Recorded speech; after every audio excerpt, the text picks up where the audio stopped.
بانوی خانه ام یار دردانه ام بانوی خانه ام یار دردانه ام دیدمت پشت دری چون قلبم شعله بری دیدمت پشت دری چون قلبم شعله بری ویلا ویلا چون قلبم شعله بری دیدمت کہ اس عقیدے کے اوپر ایمان نہیں لے کر آئے، لیکن حضرت کی زندگی خود انفرادی زندگی کو وہ تسلیم کرتے ہیں کہ حضرت امین ہیں۔ کوئی کافر ایسا نہیں کہ حضرت کو یہ کہہ رہا ہو کہ حضرت امین نہیں ہیں، حضرت نہ، بلکہ وہ کہہ رہے ہیں کہ صادق ہیں، حضرت امین ہیں۔ یہ تحول جو آیا ایسے اس زمانے میں آیا کہ جہاں پر وہ ایک واقعہ بھی ملتا ہے، یہ جو قیس ایک ہے، قیس بن عاصم جو ہے، اس کا ایک واقعہ نقل کیے گئے تاریخ میں کہ یہ جب حضرت کی بارگاہ میں آیا تو اس سے پوچھا، ایک انصاری نے پوچھا کہ آپ نے اپنی بچیوں کے ساتھ کیا کیا؟ اس نے کہا میری 12 بچیاں تھیں، 12 بیٹیاں تھیں جی، اور 12 بیٹیوں کو میں نے زندہ دفن کیا۔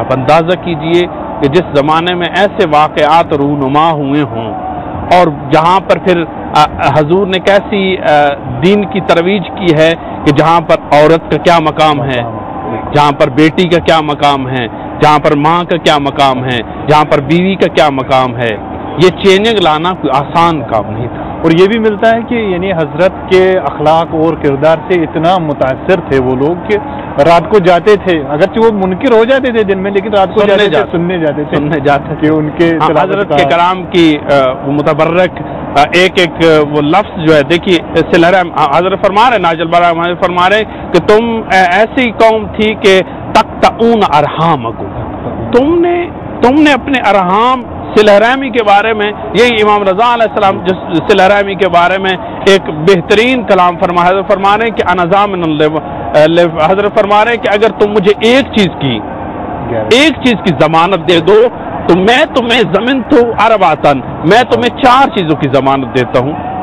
وہ 4 چیزیں صلہ رحمی میں وہ درس دے رہے ہیں، وہ امام رضا علیہ السلام بھی وہی درس دے رہے ہیں جو پاک رسول صلی اللہ علیہ وآلہ وسلم نے اس زمانے میں بیان فرمایا ہے۔ امام رضا علیہ السلام فرما رہے ہیں کہ من ضامن لی واحدۃ، مجھے ایک چیز کی کوئی ضمانت دے دے میں اس کو 4 چیزوں کی ضمانت دیتا ہوں۔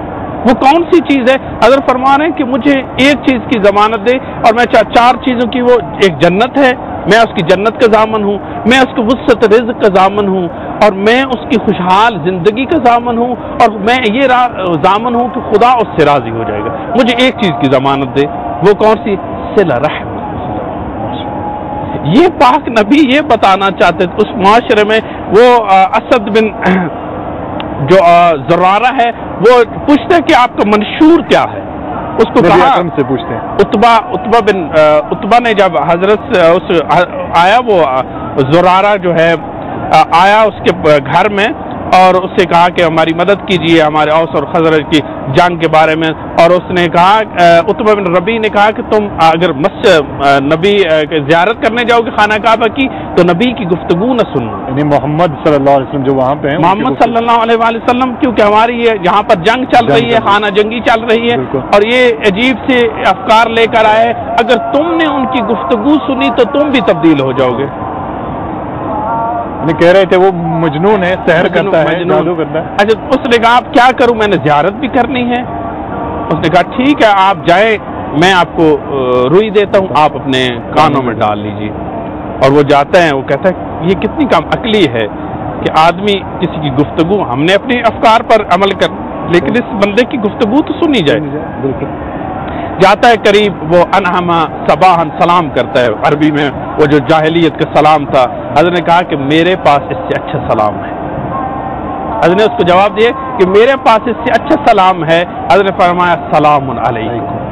نے کہا اس کا کیا مطلب ہے؟ حضرت نے فرمایا کہ اس کا مطلب یہ ہے کہ تمہاری عزت، تمہاری ناموس، تمہارے مال، ہر چیز میری طرف سے سلامت ہے. یہ جب سننا تھا تو اس نے کہا اور میں سنوں ان کی باتیں، اور کہا کہ اور آپ بتائیے کیا آپ کے منشور ہے. حضرت نے فرمایا اپنے تمام تھوڑے سے وہ جو دین کے اجمالی طور پر اس کو تعارف کرایا، تو اس میں ایکسچینج اس نے کہا کہ تم تو جھوٹ بولتے ہو. واپس کیا عتبہ بن ربیع کے پاس، اس نے کہا تم جھوٹ بولتے ہو، یہ تو صادق بندہ ہے، یہ تو سچا ہے، یہی تو حقیقت ہے جو یہ بتا رہا ہے. اور اسی وقت فوراً گیا، اس نے کہا کہ اب ہمیں جنگ لڑنے کی ضرورت نہیں ہے، اب ہمیں اوس اور خزرج کے درمیان اب ہمیں ایک بندہ مل گیا ہے جو ہمارے اس فساد کو دور کرے گا.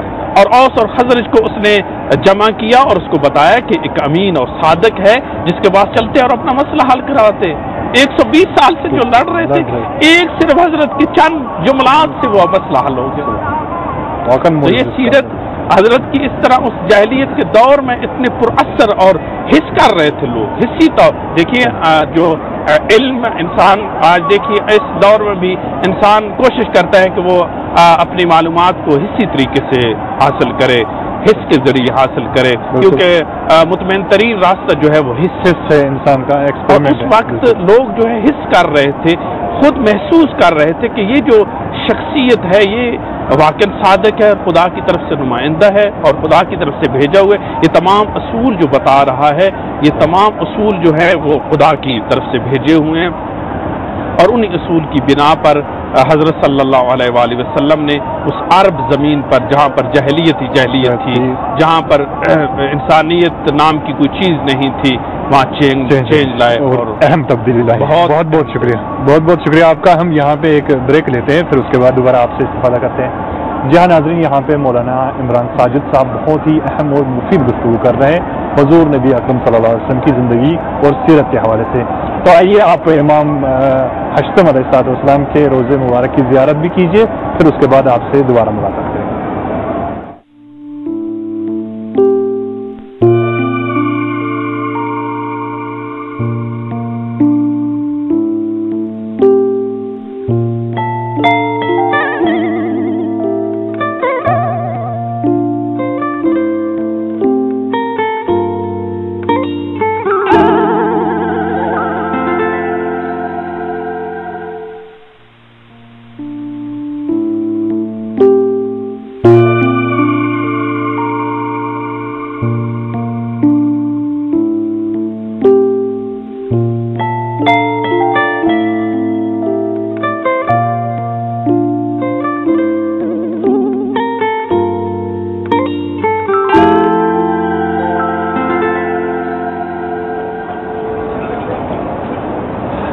جی ہاں ناظرین، آئیے آپ دیکھ رہے ہیں پروگرام، خصوصی پروگرام جو آستانِ قدس رضوی سے نشر کیا جا رہا ہے، صرف آپ ناظرین کی محبت اور عقیدت کو نظر میں رکھتے ہوئے. تو آئیے ہمارا ساتھ دیجیے، مولانا سے اور استفادہ کرتے ہیں.